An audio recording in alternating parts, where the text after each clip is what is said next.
네, 그러면 발표를 시작해 보겠습니다. 제 이름은 박인서라고 하고요. 저는 지금 연세대학교에서 통계학을 공부하고 있어요. 오늘 발표 제목은 R 기반 성향 점수 분석이라는 제목으로 준비를 했고, 오늘의 발표는 연세대학교 백영민 교수님과 함께 쓴 동명의 책을 기반으로 하고 있습니다. 발표는 크게 세 가지 부분으로 이제 구성을 했는데요. 첫 번째로 성향 점수 분석의 개념, 두 번째로 적용, 그리고 세 번째로 확장 이렇게까지 준비를 했습니다. 일단 성향 점수 분석의 개념을 알아보고자 핵심어와 주요 기법 위주로 알아볼 텐데요. 오늘 발표의 제목이 R 기반 성향 점수 분석, 루빈 인과 모형 기반 인과 추론인데요. 이 세 가지 핵심어가 어떤 의미이고 또 어떤 흐름으로 이해할 수 있을지 살펴보겠습니다. 다음으로 성향 점수 분석은 그 성향 점수를 어떻게 활용하는지에 따라서 기법을 분류할 수가 있는데요. 구체적으로 성향 점수, 가중, 매칭, 그리고 층화 기법으로 분류를 할 수 있습니다. 이것에 대해서 간략하게 살펴보도록 하고요. 이렇게 성향 점수 분석의 개념을 알아본 다음에 그 다음 단계는 적용 단계가 되겠는데 제가 R 코드를 공유를 드렸어요. 그래서 그 코드를 다 할 수 있을지는 모르겠지만 간단하게 실습을 해보겠습니다. 네, 마지막으로 다양한 상황에서 성향 점수 분석 기법을 어떻게 확장할 수 있을지까지 간략하게 소개를 드리도록 하겠고요. 시간이 한정되어 있기 때문에 모든 내용을 다룰 수는 없겠지만 적어도 성향 점수 분석에 등장하는 이 성향 점수가 어떤 것이고 왜 사용되고 또 어떻게 사용될 수 있을지에 대한 간략한 아이디어 정도 전달해 드릴 수 있도록 노력하겠습니다. 첫 번째 개념부터 알아볼 텐데요. 성향 점수 분석뿐만이 아니라 대부분의 이제 사회과학 연구에서 궁극적인 목적은 인과 추론이 되겠습니다. 그러니까 X를 증가시켰을 때 Y도 증가시킬 수 있을지, 또 아니면 X를 증가시켰을 때 Y를 줄일 수 있을지, 그런 인과관계를 살펴봄으로써 X에 대한 결정을 내릴 수 있는 게 좋을 텐데요. 인과관계의 조건으로 언급되는 게 크게 세 가지가 있습니다. 첫 번째로는 상관관계, 두 번째로는 시간적인 선호관계, 그리고 세 번째로 이제 비허위성이 있습니다. 보통 인간관계를 밝힐 때 주로 이야기되는 흐름이 상관관계가 인과관계가 아니다 이런 흐름으로 전개가 많이 되잖아요. 그것 말고도 이제 비허위성 조건을 충족시키는 것이 상당히 중요한데 이 조건을 확보하기 위해서 우리가 사용할 수 있는 방법이 실험이 되겠습니다. 구체적으로 무작위 배치 실험, 그러니까 RCT를 사용하게 되면 처치 또는 통제 집단에 배치될지 여부가 반반이잖아요. 무작위로 정해지기 때문에 모든 잠복 변수에 대해서 처치 여부에 미치는 영향을 통계적으로 배제할 수가 있습니다. 다시 말해서 RCT는 어쩌면 이견 없이 인과관계를 과학적으로 증명할 수 있는 방법이라고 할 수 있겠습니다. 그런데 모든 상황에서 저희가 실험을 진행할 수 있는 것은 아니죠. 우리가 주어진 데이터 자체가 관측 데이터인 경우가 대부분일 거고 또 연구 윤리 등에 의해서 실험을 진행할 수 없는 경우도 있습니다. 이러한 관측 연구 상황에서 인과관계를 추론하려면 어떻게 해야 할까요? 이런 질문이 루빈 인과 모형 그리고 성향 점수 분석의 모티베이션이라고 보시면 될 것 같습니다. 루빈 인과 모형은 관측 연구 상황임에도 불구하고 RCT와 동일하거나 매우 가깝도록 하는 통계적 접근에 해당하고요. 이론적 배경으로 대한사실 체계 그리고 통계적인 이제 핵심 요소로 성향 점수가 기반이 되고 있습니다. 먼저 이론적인 배경을 살펴보면 대한사실 체계라는 건데 여기서는 모든 결과 변수의 값이 아직 관측되지 않은 값이라고 보고 있습니다. 그러니까 잠재적인 결과가 만약에 실현이 된다면 사실이 되고 실현이 되지 않는다면 대한사실이 되는 건데요. 대한사실을 다 풀어서 얘기를 하면 비록 실현되지는 않았지만 원인 변수가 달라지면 존재할 수도 있는 결과 변수가 됩니다. 구체적인 예를 들면 제가 오늘 중간고사를 보진 않았지만 중간고사를 봤는데 90점을 맞았어요. 그런데 어제 밤을 새지 않았단 말이죠. 그러니까 어제 밤을 새지 않고 오늘 중간고사에서 90점을 맞았습니다. 근데 이런 가정을 해볼 수도 있겠죠. 만약에 밤을 샜다면 95점을 맞았을 것이다. 그러니까 비록 밤을 새지는 않았지만 밤을 샜다면 제가 얻었을 수도 있는 그 점수, 시험 점수라는 결과 변수의 값 95점이 바로 대안사실이 되는 것이겠죠. 조금 더 구체적인 예시를 보면 지금 표 1-1이 해열제 처치 효과에 대한 관련된 이제 표인데요. A 같은 경우는 해열제를 먹었고요. B 같은 경우는 해열제를 먹지 않았습니다. 그리고 각각의 이제 체온이 36.5도, 38도로 관측이 되었는데, 그러면은 여기서 해열제 처치 효과가 36.5도 빼기 38도 해서 1.5도를 낮추었다라고 보는 것이 적절하지 않겠죠. 왜냐하면 A는 지금 해열제를 먹었는데 체온이 이미 높기 때문에 체온을 낮추고자 해열제를 먹었겠죠. 그렇기 때문에 이 처치 여부 자체에 편향이 들어가 있고 이런 상황에서 단순히 뺄셈을 해가지고 얻은 값이 타당한 처치 효과라고 보기는 어려울 수도 있습니다. 네, 이것보다 조금 더 타당한 방법은 A 같은 경우 지금 해열제를 먹었는데 해열제를 먹은 경우의 체온과 만약에 먹지 않았을 경우의 체온을 알 수 있다면 그 값을 뺨으로써 그 차이를 구한 값이 A에게서 얻은 해열제의 처치 효과가 되겠고, 마찬가지로 B에게서도 그런 방식으로 해열제 처치 효과를 얻을 수가 있겠습니다. 그래서 이 평균을 구한 것이 처치 효과다라고 보는 것이 이제 대안사실 체계의 논리이고요. 대안사실 체계를 다시 풀어서 설명하면 실제로는 발생하지 않았지만 발생할 수도 있었던 그 대안 사실을 가정함으로써 조금 더 관측 연구 사항에서 타당한 처치 효과를 추정하고자 하는 바로 그 체계라고 할 수 있겠습니다.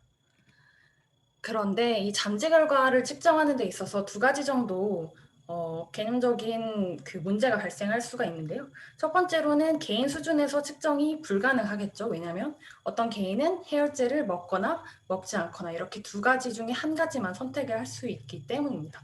그래서 뒤에서도 설명을 드리겠지만 처치 효과는 개인 수준이 아니라 집단 수준의 평균값으로 정의가 되고 있고요.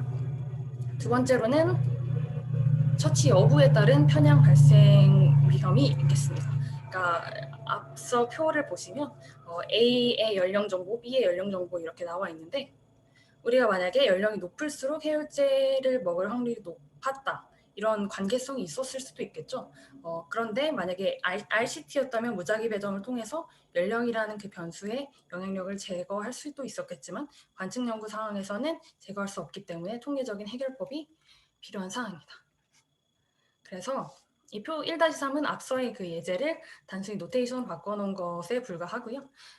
해열제를 먹을 경우의 잠재 결과를 y1이라는 변수로 두고 먹지 않을 경우를 y0라는 변수로 뒀습니다. 그리고 해열제를 실제로 먹은 이제 처치 집단이 t는 1이 되는 거고 먹지 않은 컨트롤 집단이 t는 0가 되겠습니다. 그래서 네 가지 경우의 수가 있는데 이 네 가지 분류를 가지고 처치 효과를 세 가지 종류로 이제 정의를 할 수 있습니다. ATT, ATC, ATE인데 굉장히 간단합니다. ATT 같은 경우는 트리트먼트 그룹에 대해서 나타난 처치 효과고요. ATC는 컨트롤 그룹에 대해서 나타난 거고 ATE 같은 경우는 보면 프로포션을 넣고 있어요. 그래서 각각 집단의 그 비율을 가중한 가중합을 본 에버리지 트리트먼트 이펙트가 ATE가 되겠습니다. 그렇다면 이 관측 연구 상황에서 ATC, ATT 또는 ATE를 처치 효과를 추정하는데 어떤 문제가 발생하는지 이 수식을 통해서 간단하게만 살펴보면 우리가 이제 관측한 처치 효과를 타우 옵서베이션이라고 하면 처치 집단에게서 실현된 잠재 결과의 값과 통제 집단에게서 실현된 잠재 결과의 값의 차이를 이제 타우 옵서베이션을 우리가 관측을 할 수가 있겠죠. 근데 이 값은 사실 ATT와도 다르고 ATE와도 다른데요. ATT와 비교를 해보면 이 더트 점선으로 표기된 그 네모의 값이 추가된 것을 확인하실 수가 있는데 이걸 바로 자기선택 편향이라고 합니다.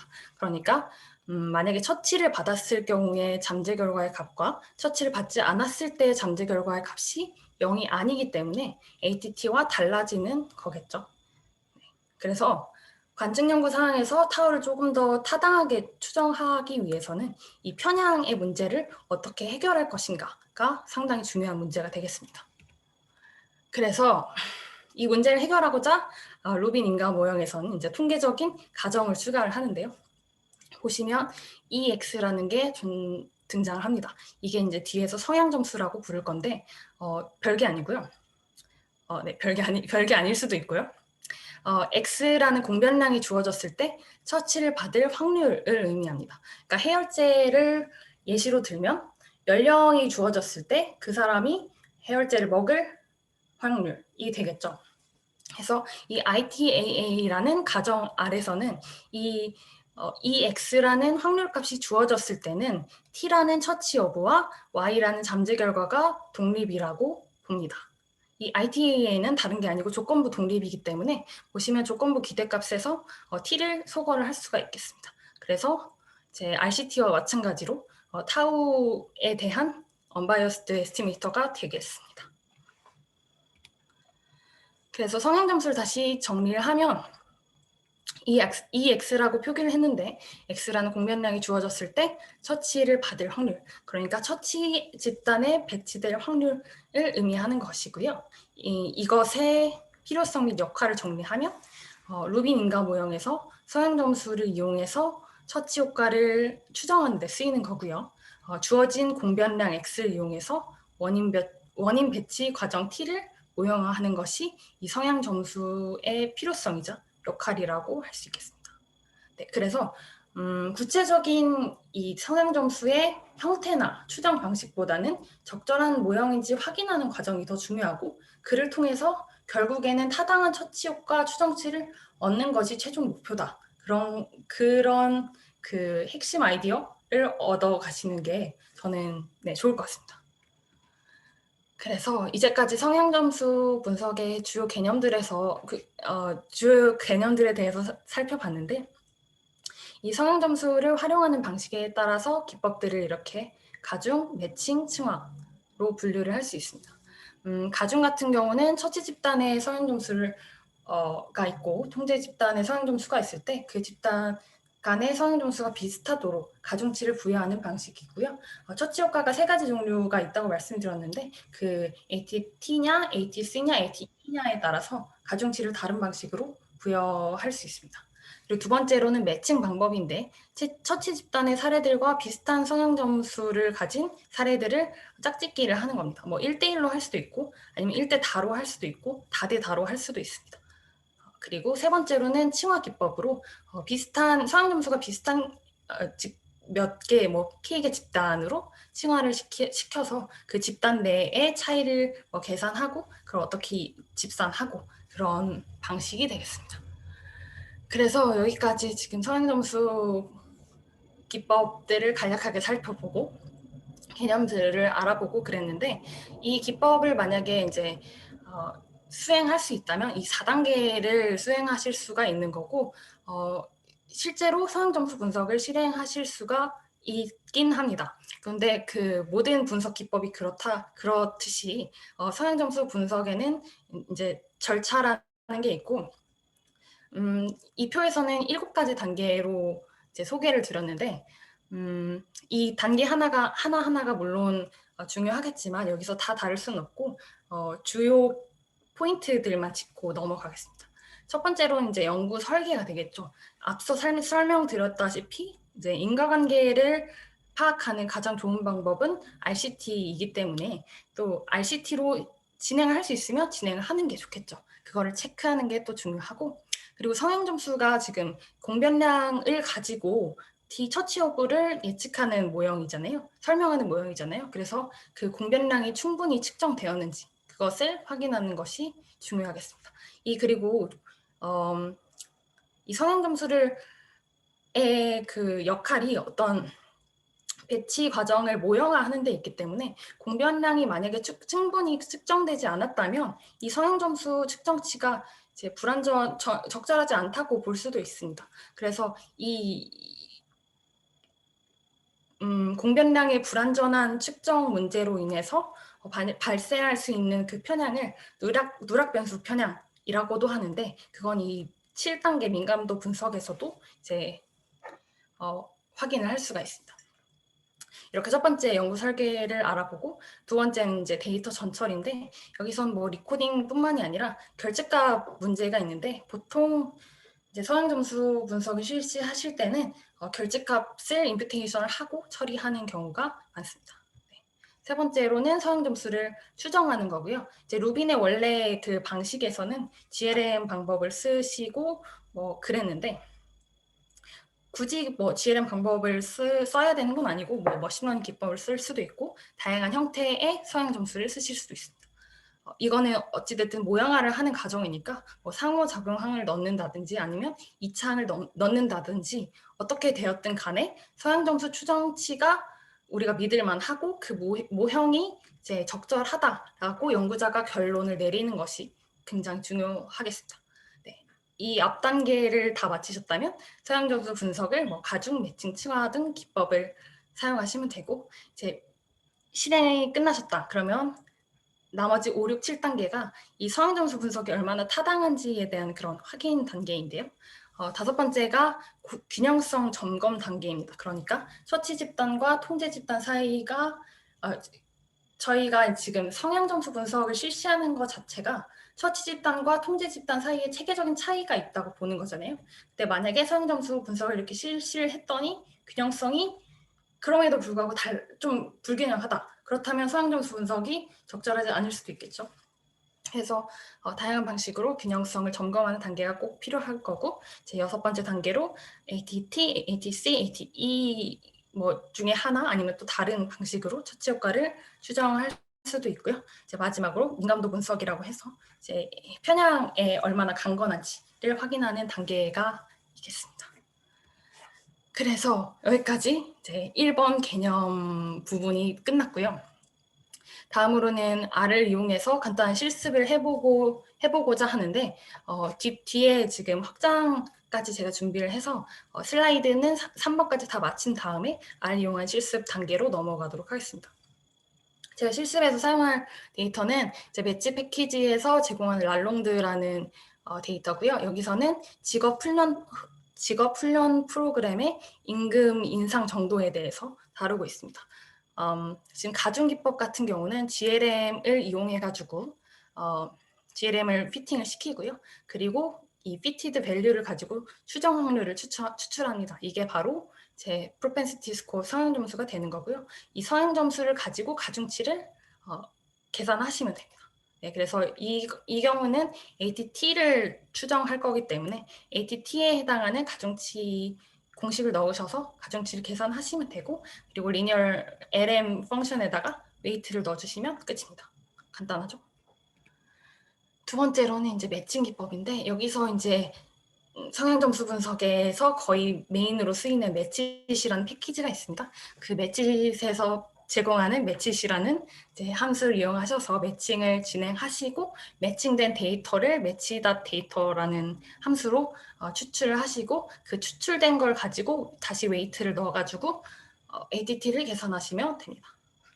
그리고 칭화 기법 같은 경우는 이 메소드 부분만 바꿔주시면 돼요. 메소드를 서클래스로 넣으시고 그리고 서클래스의 수를 지정하시고 이런 식으로 크게 세 가지 부분을 빠르게 핵심 부분만 봤고요.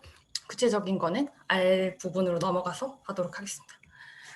이렇게 네, 개념과 적용 부분에 대해서 알아봤고 이제 서양 점수 분석을 굉장히 다양한 방향으로 확장을 시킬 수가 있는데 기법을 이제 세 가지 말고도 다른 방식으로 만약에 다른 방식으로 서양 점수를 활용한다 그럼 서양 점수 분석이 되겠죠 말 그대로. 그리고 세 가지 기법 말고도 준 저항 매칭 CEM이라는 기법이 있는데 이 기법을 사용하시는 것도 가능하고 원인 변수 같은 경우는 지금 이분형을 기준으로 소개해 드렸는데 범주가 3개 이상인 범주형 데이터, 범주형 원인 변수일 수도 있고 아니면 연속형 변수일 수도 있겠습니다. 네, 이 확장 단계도 물론 중요하지만 이제 단계별 체크 사항을 앞서 제가 7가지 단계를 말씀드렸는데 그 단계가 잘 적용이 되었는지를 점검하시는 것까지가 서양 점수 분석을 적용하고 확장하고 그런 절차라고 보시면 될 것 같습니다. 그래서 슬라이드는 여기까지 했고 그 다음에 R 부분으로 넘어가겠습니다. 지금 네, 제가 사용한 라이브러리는 2개이고요. 타이디버스랑 레치. 무슨 일이죠? 네. 랄롱드 데이터 같은 경우는 네, 이렇게 생겼죠. 네. 트리트가 이제 직업 훈련 프로그램에 참여했는지 여부고 인구 통계학적 변수들이 있고요. 지금 프로그램이 75년에서 78년 맞나? 75년에서 78년 수행이 됐고, 그리고 78년에 측정한 임금의 수준이 나와 있습니다. 그러면 일단 트리트 여부에 따라서 그룹 간 차이가 실제로 발생하는지 한번 확인해 보시면 밑에 5개가 트리트 직업 훈련 프로그램에 참여한 이제 참가자들인데, 보시면 레이스가 좀 다른 것 같고요. 메리드 여부도 좀 다른 것 같고, 또 이 직업 훈련 프로그램에 참여하기 전에는 임금 수준이 없구나. 적어도 이 5명의 그 데이터 상에서는 그런 것을 확인하실 수가 있습니다. 이 사항을 봤을 때는 이제 트리트 직업 훈련 프로그램이라는 것에 참여하는 것의 의미가 이제 별도의 모델링이 필요하지 않을까, 따라서 성향 점수 분석을 적용하는 것이 적절하지 않을까라는 판단을 내릴 수가 있겠고요. 물론 첫 번째로 이렇게 트리트만 넣을 수도 있겠죠. 이거는 뭐 t-테스트죠. test를 넣었더니 트리트 여부에 뭐 차이가 없었다, 이렇게 결론을 내릴 수도 있지만, 이것보다 적절한 거는 공변량을 투입하는 거겠죠. 네, 공변량을 이렇게 다른 변수들을 투입했더니 트리트가 유의미했다, 임금 인상 효과가 있었다, 이렇게 보실 수도 있겠습니다. 그런데 지금 같은 경우는 트리트와 다른 변수들 간의 관계가 이제 독립이라고 보는 거잖아요. 그렇기 때문에 저희가 예상하기로는 아닐 수도 있기 때문에 이 사항에 대해서는 상향점수 분석을 적용하는 것이 조금 더 타당한 추정치에 가깝지 않을까라는 합리적인 의심을 할 수가 있습니다. 그래서 앞서 소개드린 그 상향점수 기법을 적용하는 방법이 뒤에 30번 라인부터인데요. GLM GLM 함수를 이용해가지고 지금 포뮬라가 트리트가 y 변수가 되고 나머지 공변량을 넣었는데요. 이 포뮬라를 넣는 거는 그 t 따로 y 따로, 이 y가 이제 저거죠. 결과 변수인데 이거를 동일한 공변량들을 넣을 수도 있고 아닐 수도 있는데, 만약에 다른 공변량들을 넣는다, 그렇다면 조금 타당한 이유가 있어야 될 것 같습니다. 그래서 앞서 소개해드린 대로 이 GLM fit이라는 성행점수를 추정한 것을 넣어가지고 가중치를 부여해 주시면 되고요. 이렇게 해서 굉장히 간단합니다. 웨이트를 넣었더니 조금 그 통계적인 유의도가 0에서 멀어졌죠. 그렇습니다. 그리고 이렇게 하면 상향점수 가중기법을 사용하실 수가 있고요. 두 번째로는 그리디 매칭, 그러니까 매칭 방법 중에 그리디 매칭을 쓴 건데, 매치 패키지에서 제공하는 매치 함수를 썼고요. 디스턴스 같은 경우는 성향 점수의 이제 추정 방법에 대한 거고, GLM 말고도 다른 방법을 쓸 수도 있습니다. 그리고 또 마찬가지로 성향 점수 형태를 지금은 선형 로짓으로 했는데 그게 아니라 다른 방법을 쓸 수도 있고, 이 메소드 방법이 구체적인 매칭의 방법을 이제 지정하는 거고요. 그렇습니다. 그래서 매칭을 진행을 하시면 되고, 진행을 하게 되면 이렇게 공변량 균형성 점검 제가 5단계로 설명을 드렸는데, 보시면 이 흰색 점이 매칭 이전인데, 매칭 이전에는 그 처치 집단과 통제 집단 사이에 굉장히 불균형했는데, 매칭 이후에는 이 검은색 점으로 그 차이가 좀 줄어들었다. 따라서 이 결과를 가지고 만약에 공변량 균형성이 달성되었다라고 본다면 이 뒤에 단계가 적절할 것이고요. 만약에 달성되지 않았다라고 본다면 적절하지 않을 수도 있겠죠. 그래서 간단합니다. 매칭된 것에서 그 데이터를 뽑아내시고 보시면 웨이트가 있죠. 네, 그렇고 웨이트를 그냥 넣어주시면 됩니다. 네, 여기서는 굉장히 네, 이렇게 나왔네요. 그렇습니다. 그리고 지금 말씀드린 게 이 부분은 뭐냐면요. 리니어 로짓 지금 선형 로짓 형태를 썼는데 굳이 이게 아니라 다른 방법을 쓸 수도 있다는 의미에서 말씀을 드린 거고요. 지금 선형 로짓 말고 네, 지금 윗부분이 지금 제가 사용한 선형 로짓의 그 분포고 선형 로짓이 아니라 원래 이제 루빈에서 소개했던 것처럼 확률 형태를 쓴다. 그러면 굉장히 0에 몰려있기 때문에 이 부분을 뭐 판별하는 것이 어렵다고 본다면 선형 로짓을 사용하는 것이 조금 더 적절할 수 있겠다. 그런 결론을 내릴 수도 있겠죠. 그렇고요. 이 부분은 지금 플러스로 넣었는데 제가 LM 펑션을 이용해서 모수적인 방법으로 ATT를 계산을 한 거잖아요. 근데 매치 개발자들을 포함해서 이제 많은 학자들이 모수 통계 기법 말고 빈모수 통계 기법을 사용하는 것이 보다 타당하다라고 보시는 시각들도 있어서 그 경우에는 이 젤리그라는 패키지에서 사용하는 그 플로우를 사용하시면 됩니다. 그래서 만약에 이렇게 한다면 시뮬레이션을 하는 거고요. 보시면 지금 1000번을 디폴트로 1000번을 돌려가지고 실내 구간을 구하는 거죠. 그래서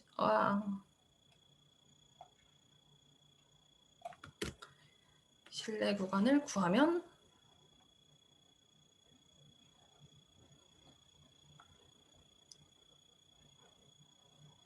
네. 지금에서는 이제 0보다 유의미하게 큰 값이 나왔네요. 이 그 시뮬레이션 결과로는 이제 처치가 의미가 있었다라는 것을 알 수가 있죠. 이제 마지막으로 사용점수 층화 기법은 메소드를 서클래스로 바꿔주시면 되고요. 서클래스의 수는 디폴트가 6인데 이거 말고도 뭐 줄이거나 늘릴 수도 있습니다. 그래서 마찬가지로 해주시면 되고 그렇습니다. 사용점수 층화 기법을 사용한 경우에는 이렇게 트리트가 유의미하다고 나왔네요. 그래서 어떤 방법이 좋다, 어떤 방법이 뭐 별로다 이런 식으로 결론을 내리는 것은 굉장히 성급한 것 같고요. 그 문제 상황과 데이터 상황을 살펴보시고 적절한 통계 기법을 적용하시고 그리고 공변량 균형성을 포함해서 다양한 이제 가정들을 만족시키는지 확인하신 다음에 사용점수 기법을 사용하실 수 있을 것 같습니다. 네, 그래서 지금 여기까지 준비를 했고요. 네, 제가 준비한 부분은 여기까지고 시간을 좀 많이 쓴 것 같은데 혹시 궁금하신 점 있으시면 네, 질문 주시면 될 것 같습니다.